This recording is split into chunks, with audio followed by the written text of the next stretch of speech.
And we're back on Saturday Morning Sports Talk with Kevin and the gang. They're going to keep talking until they realize that I'm actually talking. So, I mean, but yeah, I mean,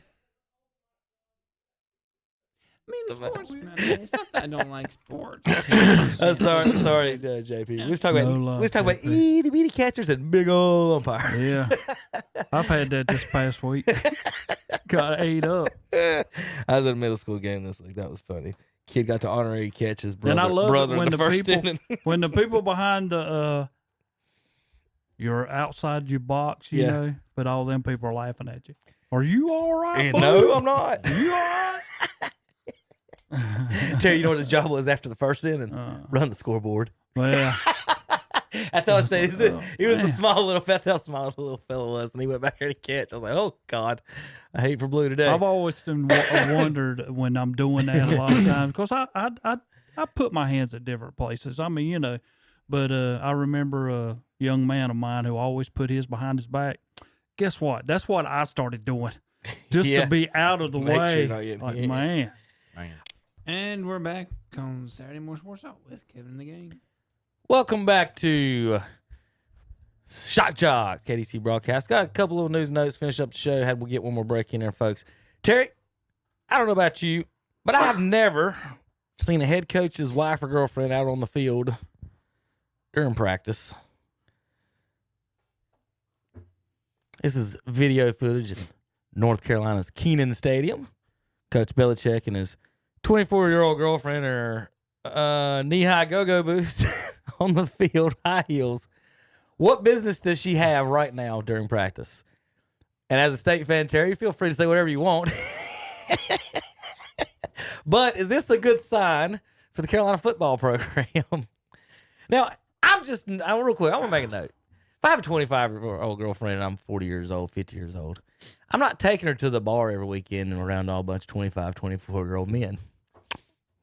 I'm definitely not taking her to the locker room. What is she doing? What is she doing during practice? She's got a cute little Tar Heel outfit on. I mean, it matches. She's got it going here. But like, look, you know, if you're, Javarius Green over here from Crest and Kobe Peso are out here trying to run routes, like,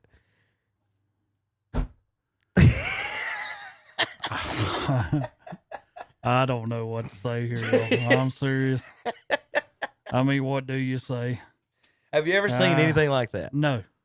Any other coach? Name one other coach in the history of football. Have you ever seen their girlfriend or wife on the field during practice? Is she a distraction for the other team if he brings her out on the field? Well, that's what I'm saying. Like, standing beside him on the other side, more people worrying about looking at her than what's going on. No, she's not. She's not. That's not going to change nothing. I mean, did she maybe change what happened up at New England? Are you telling me one of those 100 young men, not one of them, is hitting on her or trying to? Somebody, whether it was successful or not, I'm not saying it is. I'm just saying, like, why is she on the field? Why is she on the field? I don't know. Why is she on the field? I'm not a Tar Heels fan. Good luck with that. I think we get to play, y'all. Go App State. Yeah. I hope we get a piece of that. Hey. Everybody somebody said he'd give her a job. Oh, he did? She's in charge of the social media stuff. All right, here's the funniest one. Okay. Here's the funniest one. I needed this. Rest in peace, Mike Leach. Terry had an end zone play like the tush push that he wanted to install that they would his assistant coaches wouldn't let him. He wanted to have a little person on the team, on the roster, and they were going to chuck him over the line on goal line situations. Oh, my God. I'm not making this up. Mike Leach was talked down from lining up a little person in the backfield and then throwing them over the line of scrimmage in short yardage.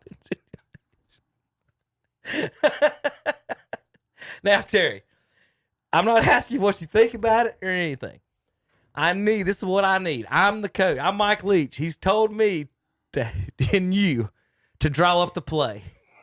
How do you get a football to a little person and then get someone to grab him and And then throw toss him. him over the line. How does that get No drawn up? way. What's the diagram? I need that. So everyone's assignment for next week. Can you imagine the defense is trying to stop that? I'm sorry, but I kind of have to interject here. They're talking about a midget, Yes, correct? Okay. correct. Okay. I was thinking, have you ever seen Elf? Terry, I how know. big? Yeah, I've seen Elf. I've seen Elf. Terry, how big is a football? You're They're an not angry, you're an small. angry I know. elf. About So- the same size so as the midget. I don't think people understand how hard it is to get a football to another person. Yeah. Like the quarterback running back exchange is so harder than people think. Much less getting one to a little person in pads, and then him catching it, and then someone has to grab him. Does the quarterback? Who grabs him? Fullback, quarterback. Is it a backup lineman? Who grabs him? And then do you toss him like Toss him. over your head, or do you is it like the DJ Jazzy Jeff toss? from Can you his imagine the pants and the back of his, collision and in the the back of air his shoulder pad? From And linebackers hitting him? and then Ray Lewis Oh, jumping God. over the top. I can't. Michael Leach. It might have worked. It might have not. We never will. Rest in peace. We'll see you guys next week. Saturday morning shock jocks, KDCBroadcasting.com.